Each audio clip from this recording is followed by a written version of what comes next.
the Triathlon Show 298.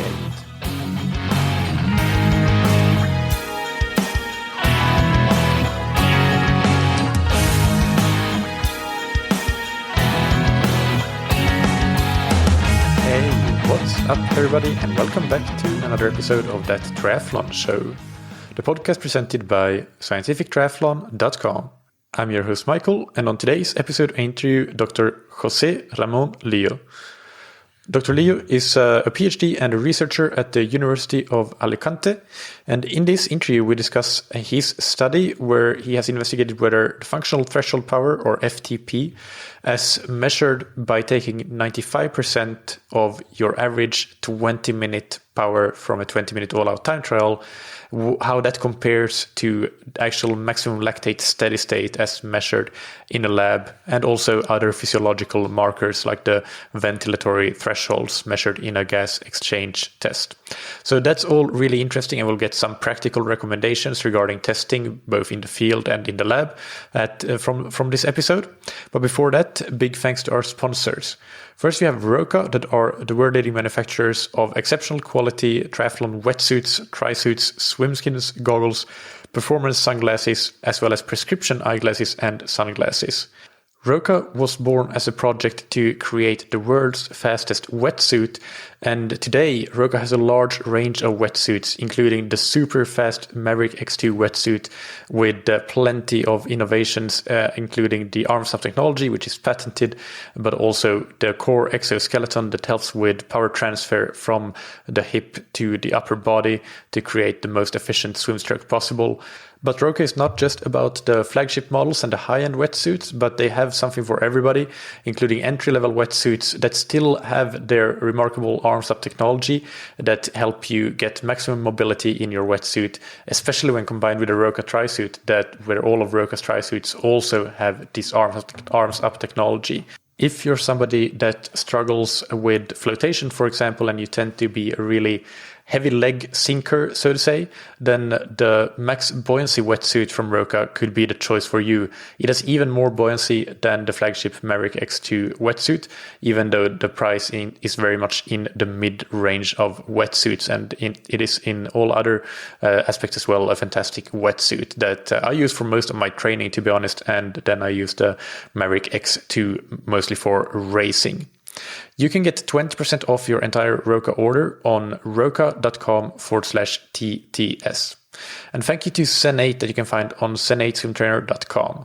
The Zen8 swim trainer is an inflatable swim bench that you can use to complement your pool swim training and your open water swim training, either if you are time crunched and just need a little bit of additional swim stimulus frequency.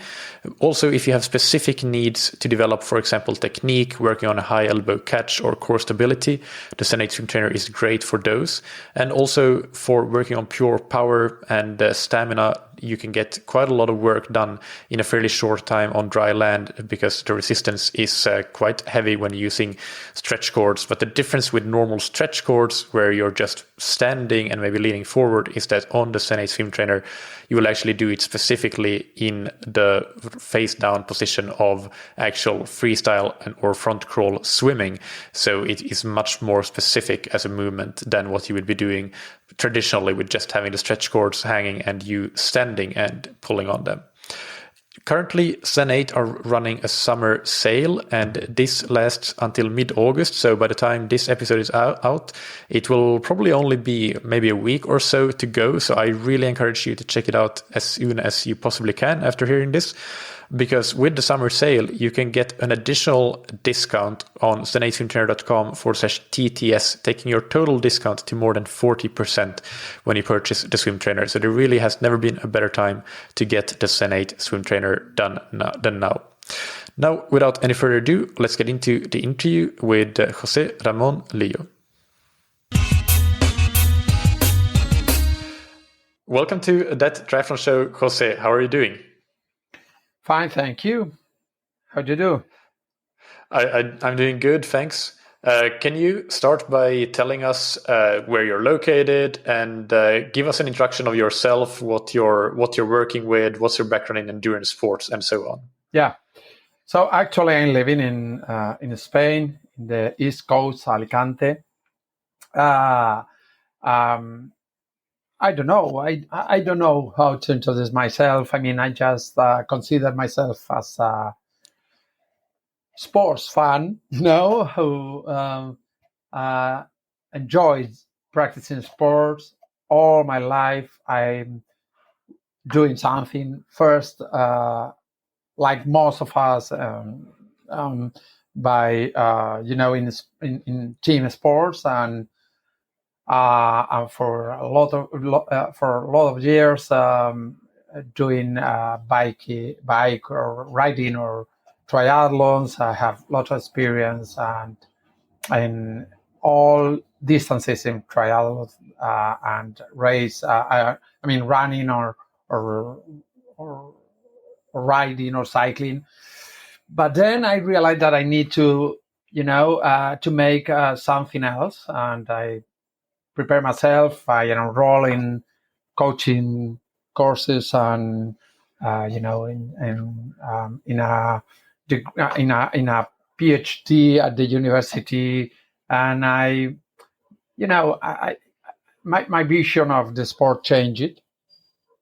But I'm still the same person. I mean, a fan. I just someone who loves sports, especially endurance sports. Tell us about what type of research have you been doing at the university? Yeah, my PhD was focused on specifically on cyclists, endurance. First, we validate different tools. We validated an ergometer, the cyclist hammer, and then power tap pedals, because we needed some tools, reliable tools, to our next step, And then we try to focus on analyzing time to exhaustion. What different time trials, like 20 minutes time trials or FTP, functional threshold power, and its relationship with time to exhaustion in cyclists specifically. And then we did time to exhaustion. Is that what you were saying? Yes, time to exhaustion, time limit. Yep. And then something related to strength and some kind, but all related to endurance cyclists, specifically endurance cyclists.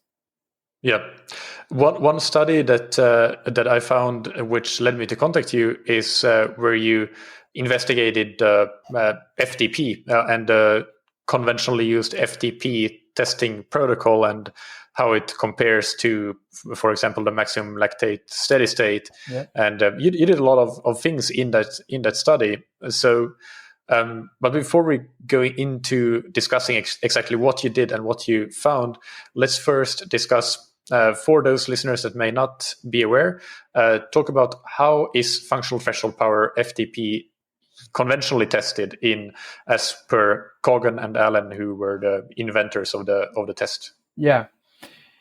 But traditionally, after the appearance of power meters in the market,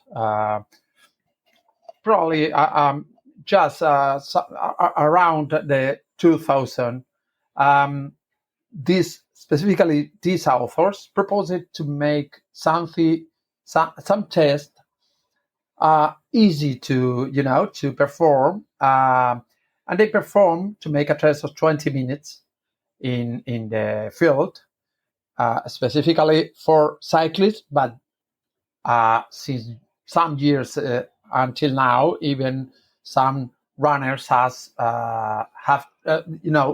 adapted this test, because probably, as like most of you know, there are power meter for running, but the original proposal was a 20-minute time trial in the field, because these authors consider that at a specific intensity that later we consider that probably they refer to maximum lactate steady state.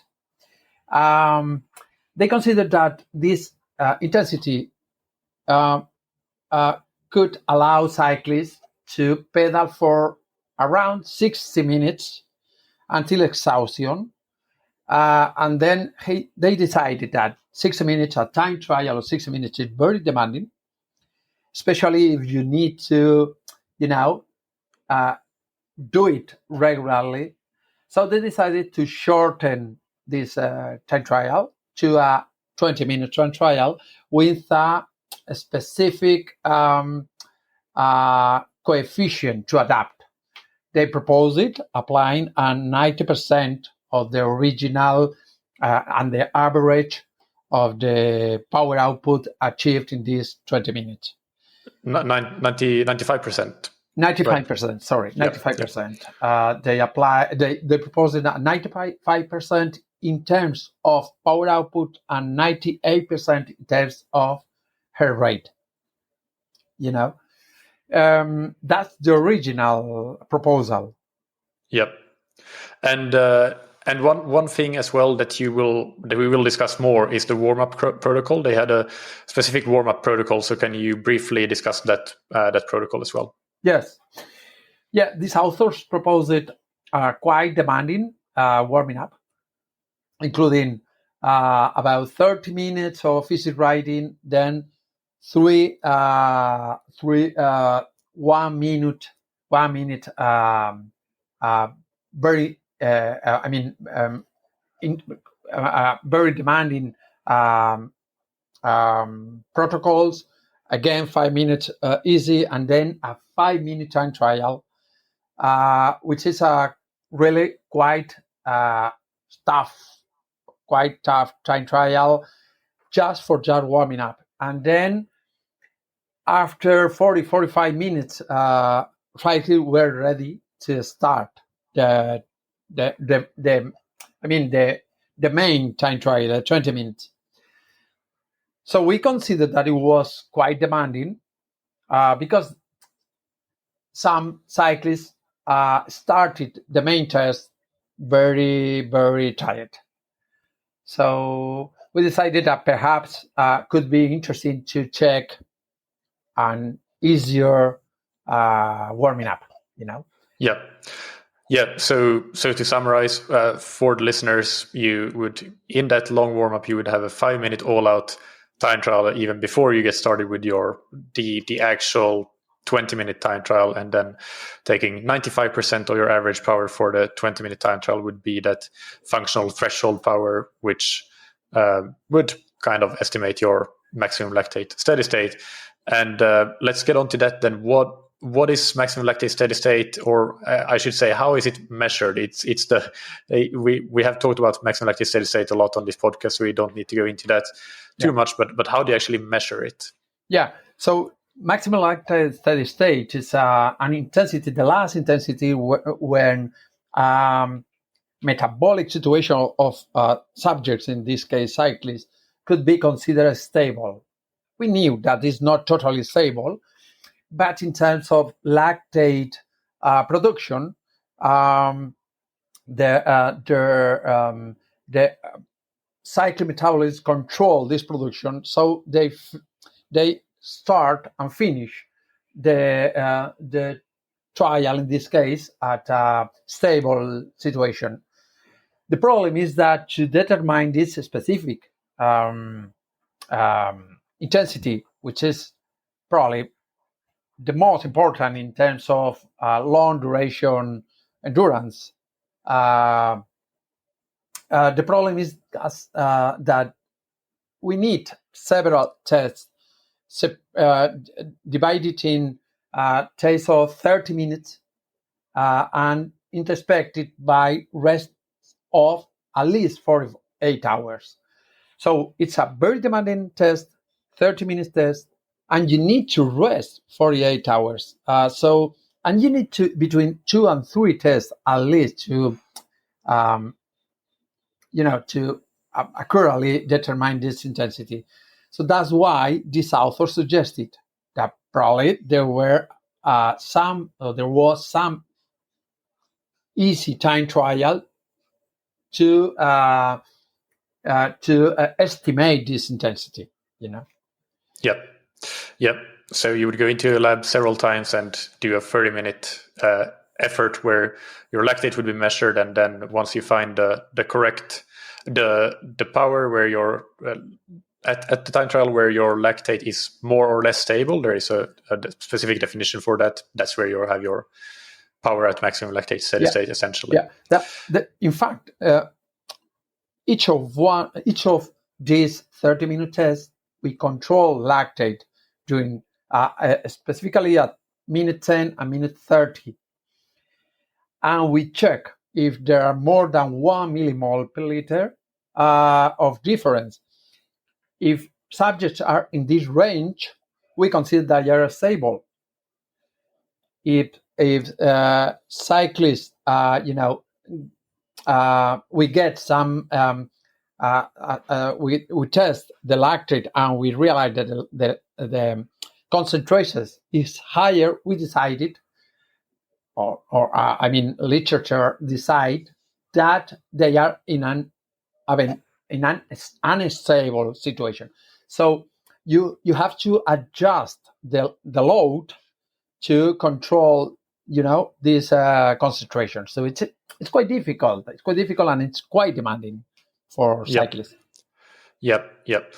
So your study then, can you describe what were your objectives? What were the things you're trying to find out in your study, and how did you do it? What methods did you use? Yeah.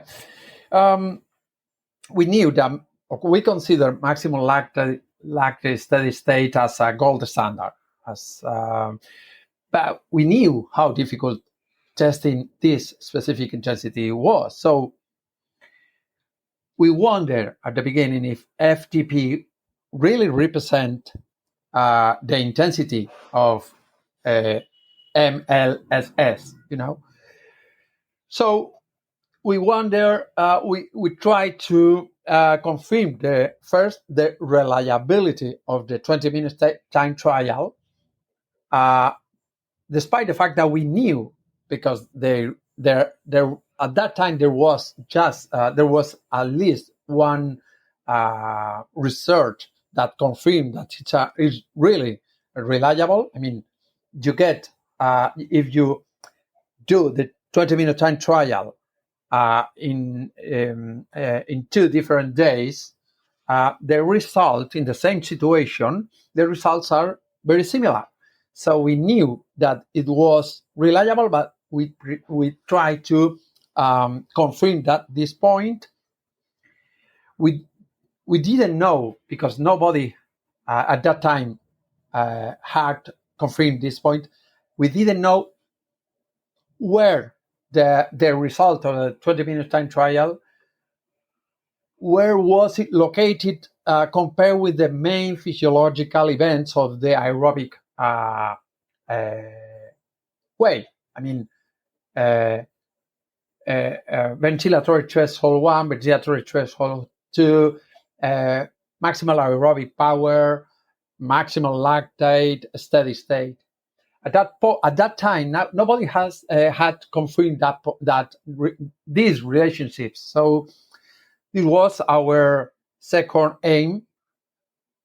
And okay, let's see that we can consider that there are relationships. I mean, but how we are able of detecting the maximal lactate steady state with just one time trial, 20 minutes, in an easy way. I mean, with an equation, with just a percentage of a coefficient. Yeah. We try to look some easy way for practitioner, or for coaches, or for researchers to determine this intensity. Yeah. So how you did it? You had subjects do both maximum lactate steady state tests and the 20-minute time trial, and also you did a graded exercise test with ventilatory threshold measurements and maximum aerobic power measurements, and and then you compared these different the data and found the correlations and the coefficients, how they relate to each other. How many cyclists did you have in the study, and what was their training status? We started the study with 11 cyclists, triathletes and cyclists, with a minimum of 55 milliliters per minute of VO2 max. In the average, they were about 60 milliliters per minute of VO2 max. They came into the lab for 7-8 visits, each one. We control lots of variables. I mean, we control in hydration, rest. Of course, not they were free of any kind of drugs or coffee or such a different exciting substances.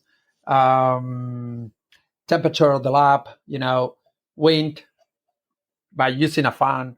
In the lab, you can control all these things, and you need to do it if you want to make reproducible, reliable results. Yep, and then if we go into the results, then you mentioned already that you wanted to assess the reliability of the 20-minute time trial. So how similar results you get on 2 separate days when you control for all those variables. So what did you find there? Is it reliable? Yeah.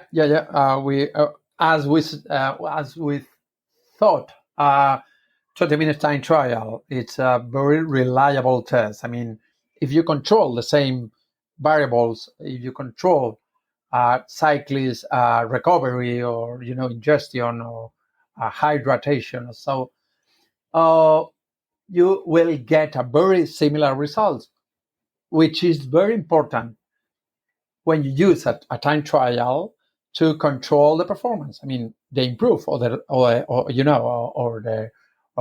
loss of performance. So we can confirm that this is a very reliable test. Yeah.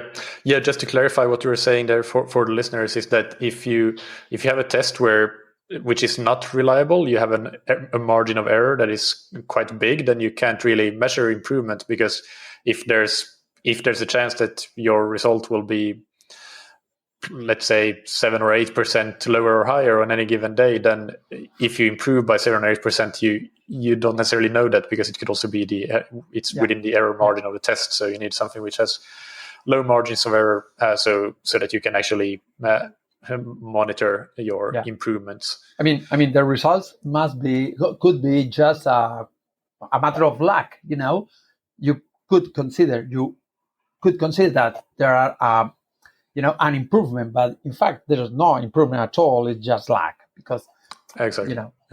That's the point. It's important to know that your test is reproducible, it's reliable, in order to be sure that what you are proposing to the cyclist in this case makes him or her to improve.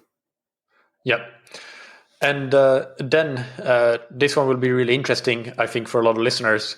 Where does the 20-minute time trial or the FTP protocol, so 95% of the 20-minute average power, where does that sit compared to the MLSS? You mean where tests were performed? Yeah, how it relates? How do they relate? How does the 20-minute test relate to the MLSS?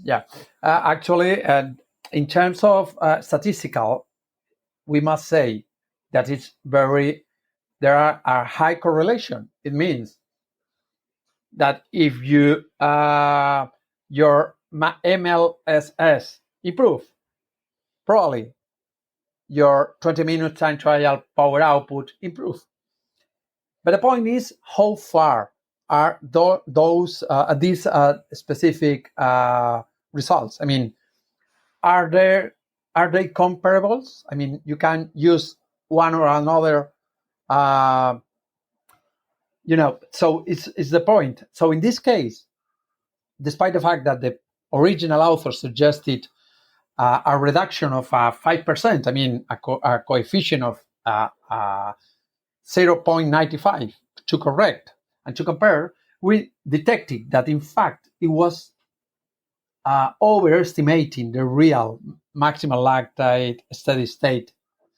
So we considered that, and we've proved that it would be better to apply a correction factor of 0.91. Even there are different, nowadays there are at least two more papers who suggest applying a more conservative, I mean, about 0.90 of correction factor to be sure that you don't overcome the maximal lactate steady state intensity. Yeah. Yeah, and I don't have your paper in front of me here now, but you had a figure that showed the results of all the participants, and so you can see, well, what is the variability? Is there somebody who is at 100% or somebody is at 80%? But that wasn't the case. It really seemed that most people were within that sort of 91 plus minus 2% or so. I think there was one person maybe that was at 95%, but that was the highest of all of them.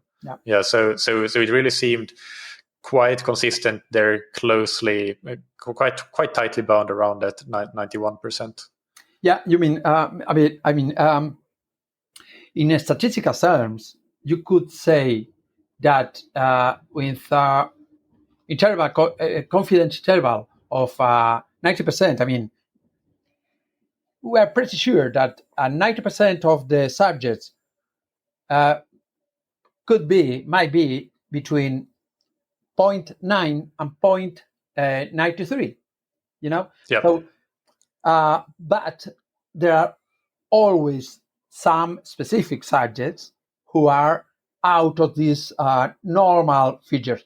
It's true, in our paper, we realized that there was one subject which relationship was 0.88, and the other which relationship was 0.95.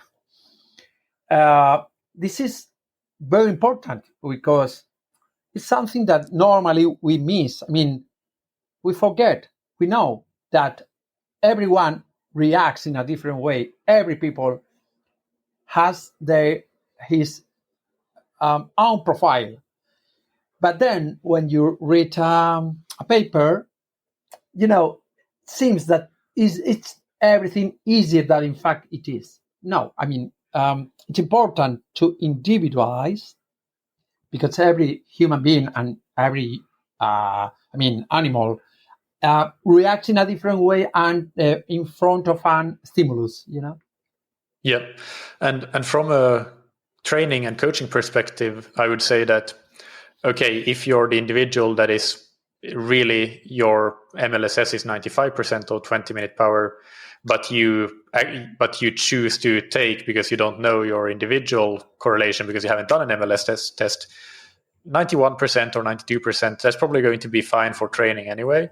But maybe if you're that person that is at, really your MLSS is only 88% of your 20-minute power, but you use a threshold that is a bit higher, you use a coefficient that is higher, 91 or 92%, then that's still potentially going to be not ideal for you to think that your threshold is higher than you are. I as a coach, at least personally, always think that it's better to underestimate than to overestimate.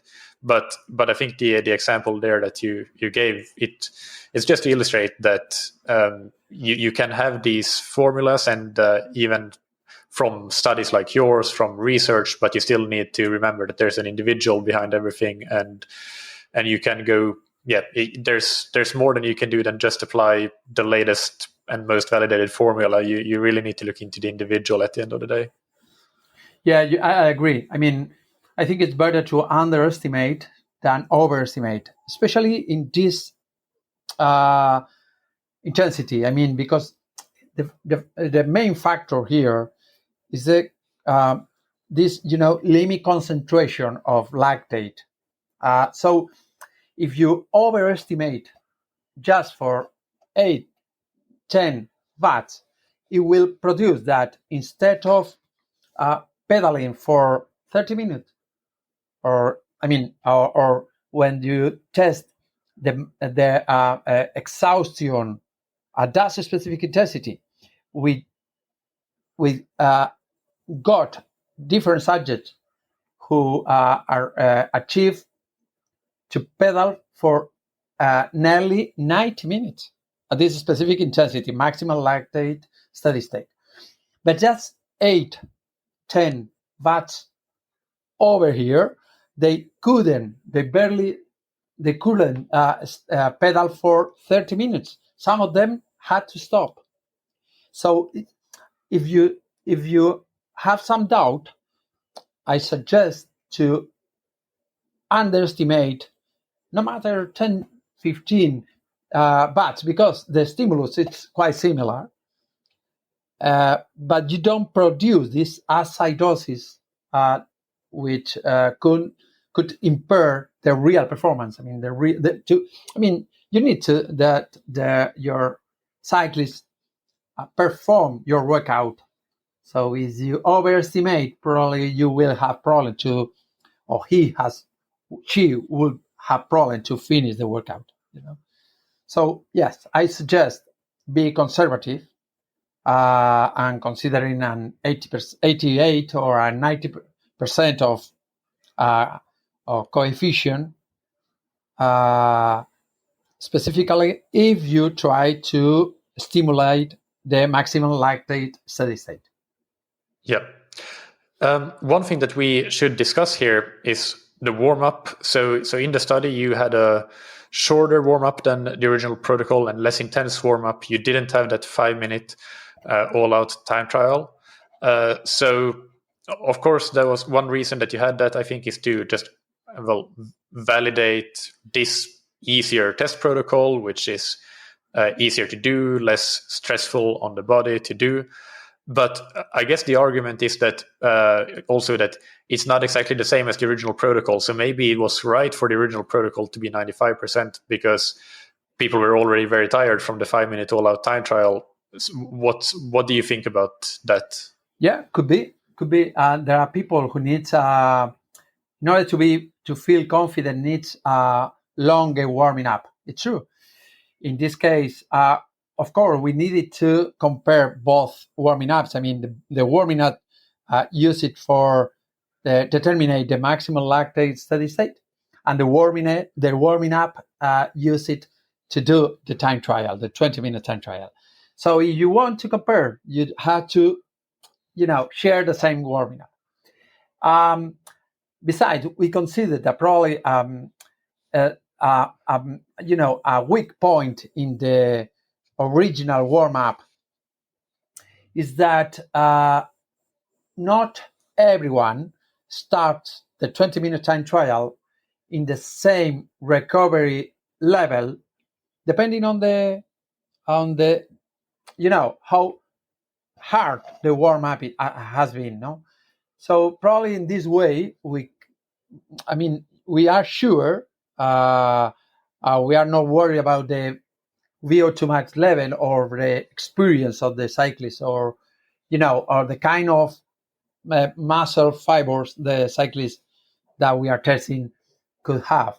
We consider that in this way we were pretty sure that all started in a recovery status, a proper recovery status. But furthermore, there are an interesting paper of Spanish researcher called Barranco Gil and Coles, collaborators. They tested the same test. I think it was published last year. They tested the same test, a 20-minute time trial, but comparing to 3 different warming ups. The first one was the traditional. The second one were 10 minutes, 10 minutes at 60% of the maximal aerobic power. And the third option was starting the time trial without warming up. And surprisingly, the result proved that results in the power output, the mean power output of the 20-minute time trial, were quite similar. So, interesting. According to these authors, there's no relationship between the warming up and the result of the test. I don't know. Interesting. It could be confirmed our hypothesis. I don't know. Yeah, that is very, very interesting to hear, and I'll try to look up that paper and put that in the show notes, as I will also put your links to your papers in the show notes for the episode. But yeah, if that is the case, if the different warm-ups really produce a very similar power, then of course it makes more sense to do a shorter warm-up and easier warm-up, or in most cases it does anyway, because you don't have to spend as much time on it, and you potentially don't have to dig yourself as deep of a hole by doing an additional time trial there. A 5-minute time trial really can be quite taxing. So I think that's really interesting information. Yeah, there are an additional point is that sometimes this 5-minute time trial, this all out, I mean, it's a very demanding test that a lot of coaches use as a predictor, as a way of establish the maximal aerobic power intensity. So in this way, using this warming up, you could get two different events. I mean, the event that you are looking for, I mean, the maximal lactate steady state and the maximal aerobic power intensity. But in fact, and as have been proved, in cycling, the time to exhaustion at MAP, at maximal aerobic power, barely overcome the 4 minutes. And in some cyclists, I mean, it's more between 3 and 4 minutes. So 5 minutes is not really useful. So it produced a really, extreme fatigue previous to the main test, which is that is 20 minutes, and it doesn't give you this additional information. I think it's easier to use at least not so tough warm up. If your cyclist feels more confident, so okay, you can use a longer warming up, but in terms of aerobic development, not in terms of very demanding efforts. Yeah, I would agree with that, definitely. And also there's an argument that there are some cases where MAP, maximal aerobic power, knowing that could be useful, but I would argue, and this is just my personal opinion, that it is much less useful for training prescription than knowing your maximum lactate steady state, because even when doing high intensity interval training, you would often set a workout and the cyclist goes and does the workout at their best possible effort. Let's say they're doing 15 times 1 minute, 1 minute on, 1 minute off, and then they just do the best they can for 15 times 1 minute on, 1 minute off. You don't have to say that this is at MAP or 95% of MAP or anything like that. My personal preference, and I want to emphasize that this is just my personal opinion, but MAP has quite limited usefulness in practical application in training, even though it's of course very, very useful for being able to standardize things and intensities in research settings. So that's where it's super useful.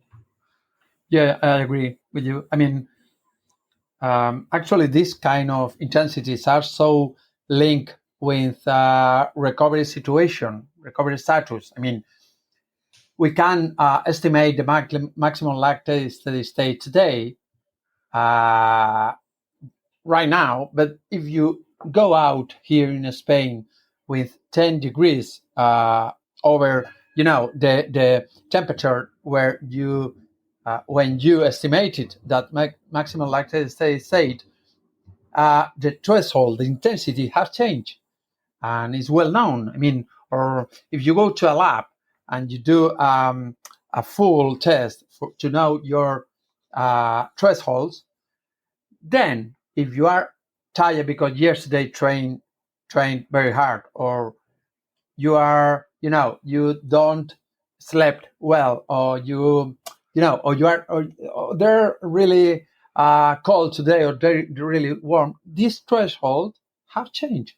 So probably, yes, it's true. This kind of tests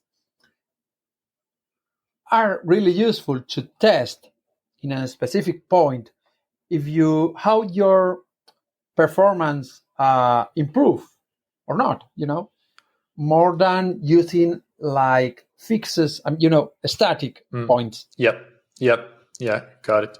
And definitely, I agree. We've both been up watching the Olympic triathlon late last night and just slept 4 or 5 hours. So today, if either one of us is going out and doing a threshold workout, our threshold is it probably makes sense to keep the power down a bit compared to what we would normally do, I would say. Yes, they will affect all of them. Actually, the difference is how they bear these temperatures. I mean, actually, one who better, adapted, and who less, who less performance. I don't know how to say, no, but actually, the point is, the minimal performance decrease. Yes, that's the point for the hit. Yes. One other question that I have is so you also measured the second and the first ventilatory threshold in these cyclists and compared that, and you found that the second ventilatory threshold was actually higher, I think, than the 20-minute average power, not just the 95% or the 91%, but higher than even the 20-minute power, or do I misremember that? But it was quite high. Can you discuss a bit around the second ventilatory threshold and how that relates to the 20-minute time trial? Actually, we knew that the second threshold, it's located over this time trial. 20-minute time trial result. Actually, the 20-minute time trial result, the power output, the mean power output, it's located between maximum lactate state and BT2, and it is well known, and there are a huge difference. We are talking of 40-50 watts of difference between both. It is well known. Besides, we tested in a different paper. We tested the time to exhaustion at this both intensity. MLSS and VT2, and results were extremely different. Subjects at maximal lactate steady state were able to perform between 60 and 90 minutes until exhaustion. But on the contrary, at VT2, on average, they only perform for 11 minutes. Why? Because the limit factors are different. When you talk about VT2 or riding a VT2, the limiting factor is the acidosis. The quantity of acid lactate that it's in your blood, and how your body deal with this situation. On the contrary, maximal lactate steady state, the limiting factor is the disponibility of glycogen.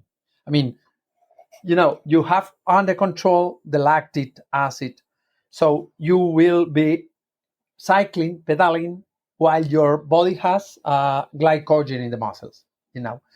So they are so different that they cannot be compared. Despite that, probably there are a lot of researchers who nowadays there are sometimes big arguments about this.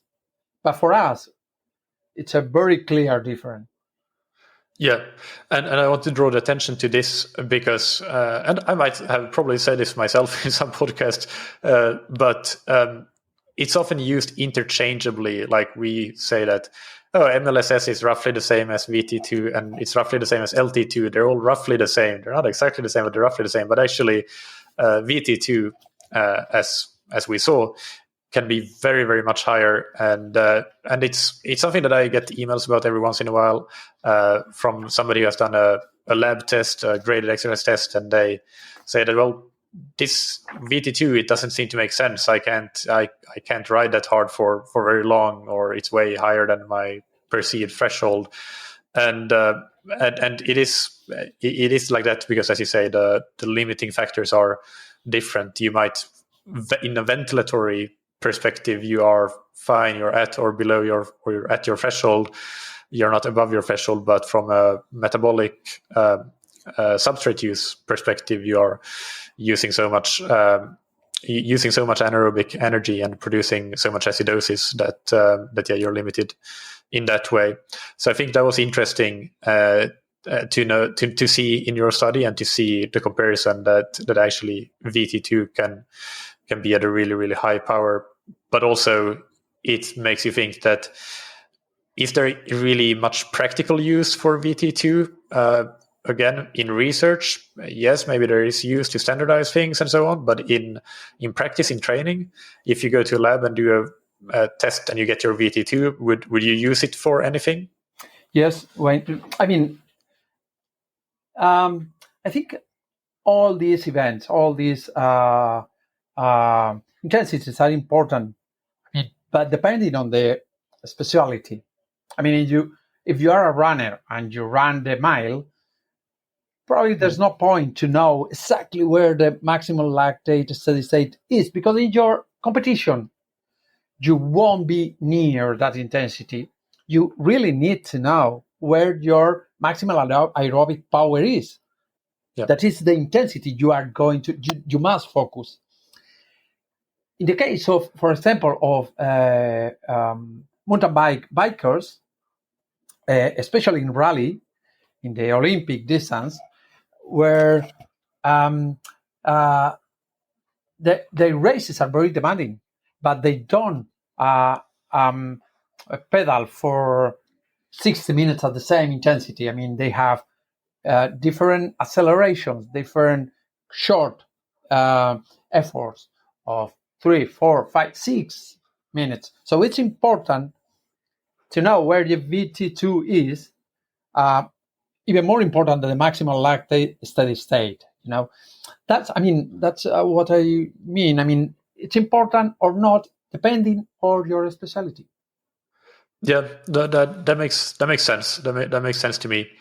The final question that I have is that what other tests would you, or what testing do you recommend for coaches and athletes to use? And you can recommend several if you think that it makes sense to do many tests. And what field tests do you think would be good to do? What lab tests, if any, do you think would be good to do? What's your take? If you're an athlete or you're a coach, what do you recommend to others to do?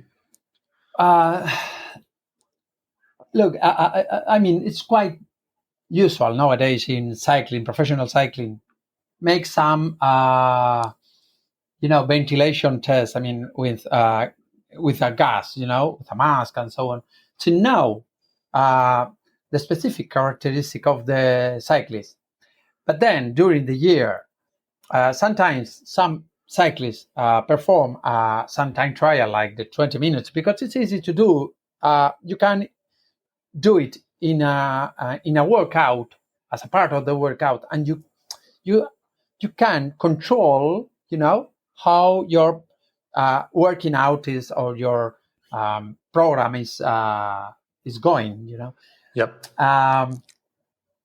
But nowadays, that some, in this case, in cyclists, for example, in road cyclists, especially in elite, in professionals, they use their profile because they compete a lot and they make really high efforts nearly every week. So they don't need to make a test. I mean, there's not just one test. There are different tests. This test must be adapted to your specialty, to your demands in competition demands.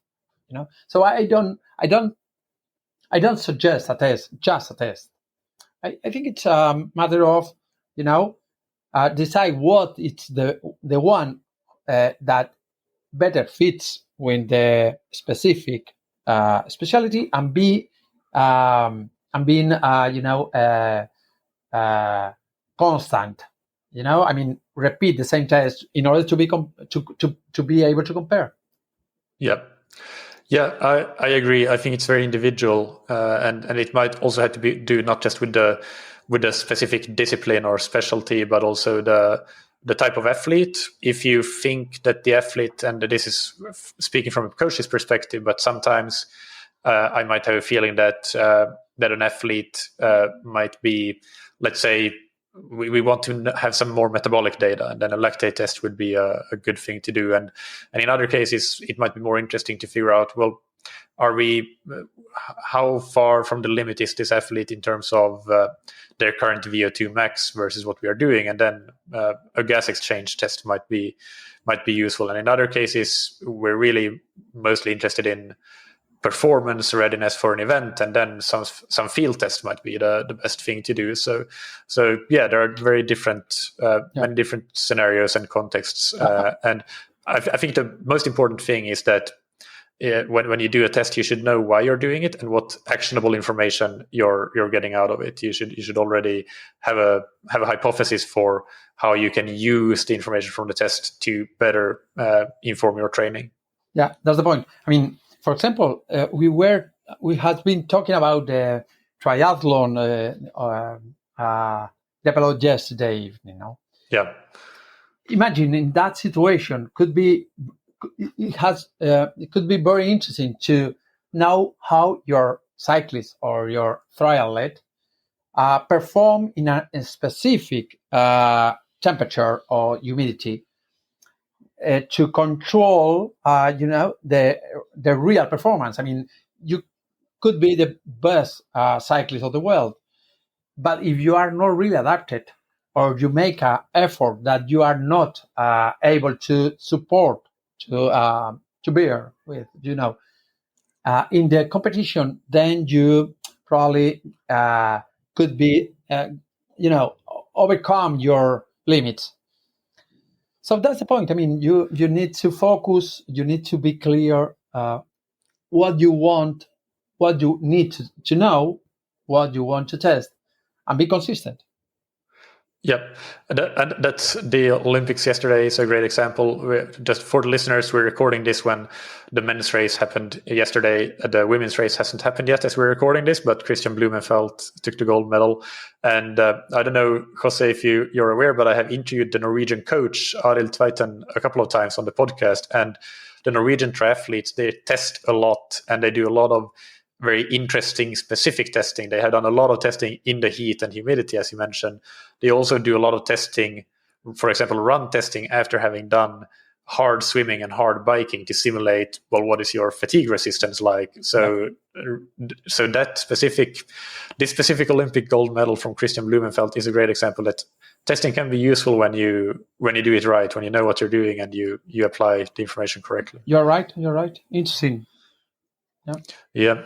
All right. Well, that's all the questions I had for you regarding the study. Let's just finish up with the rapid fire questions. So please answer these in just one sentence and per question. And the first one is, what's your favorite book, blog, or resource related to endurance sports?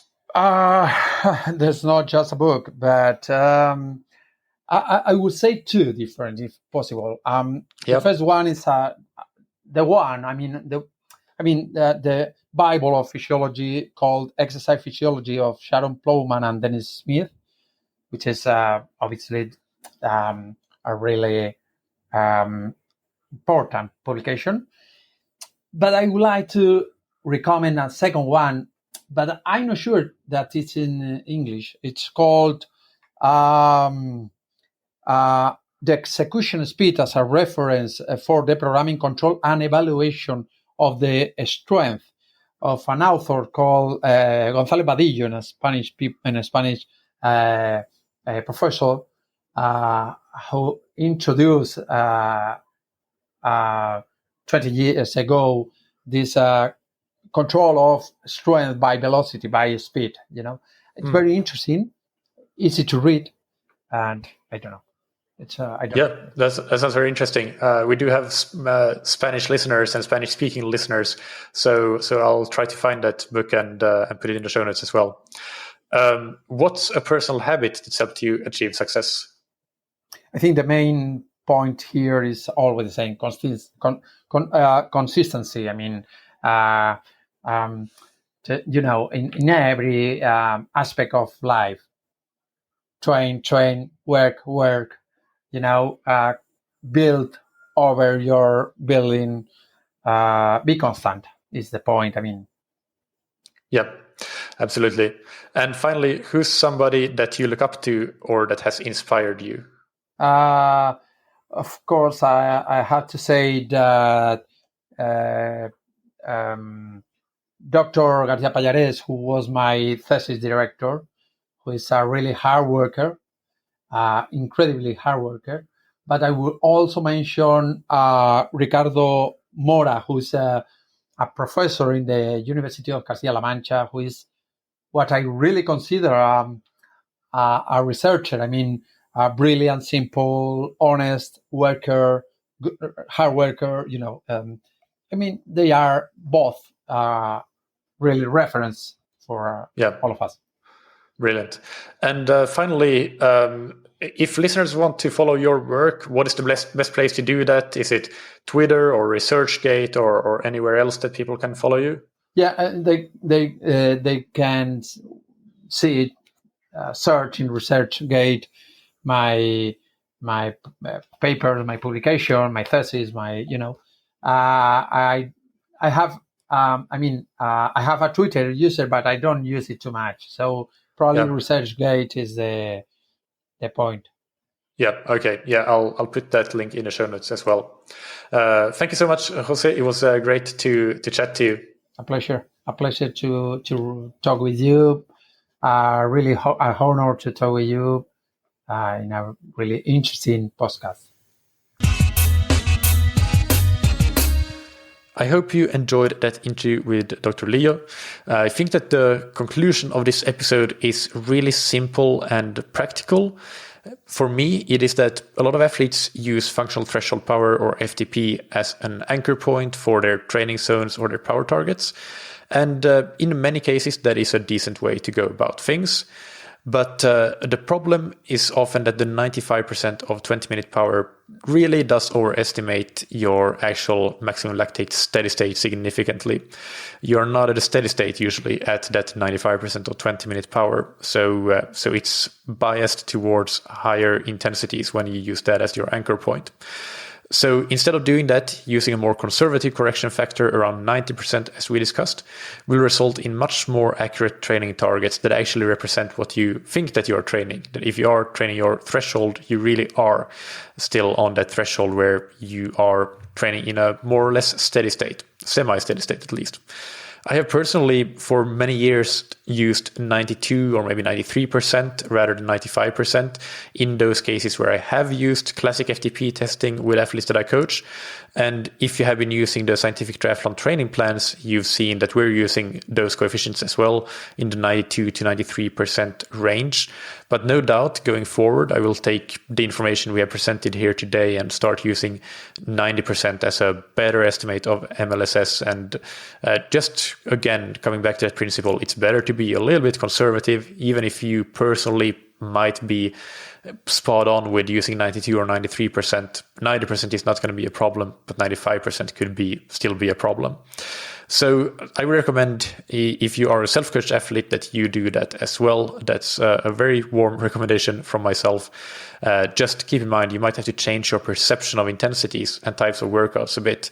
If you're used to struggling to do 6 times 4 minutes at threshold, and that now that feels like a breeze, Well, it is because that's what threshold should feel like. And maybe threshold training isn't as much about doing 6 times 4 minutes as it is about doing maybe some more total time at intensity in that particular example. That's it for my conclusion. I'll just mention, of course, that as usual, you can find the show notes on scientifictriathlon.com with links to studies mentioned and also the book mentioned by Dr. Lillo. And if you are looking for coaching services or training plans, do check out scientifictriathlon.com and what we have to offer there. If you are looking to take your training and performance to the next level, getting the help of professionals to help you do that is really the best thing you can do. So I hope that we can help you out and you consider us if you're in the market for coaching or training plans. Finally, big thanks to our sponsors, Roka, that you can find on roka.com. Check out their wetsuits, tri-suits, swim skins, goggles, high-performance eyewear, and prescription glasses and sunglasses, and get 20% off your order with the promo code that you can get on roka.com/TTS. And thank you to Zen8, that you can find on zen8swimtrainer.com. Use the swim trainer to improve your technique, power, and stamina, and increase your swim stimulus frequency even when you can't go to the pool or open water. You can get more than 40% off your order until mid-August, so ending very soon, when you combine the current summer sale with the discount code that you can get on zen8swimtrainer.com/TTS. Thank you, as always, for listening. Keep training smart and keep loving triathlon.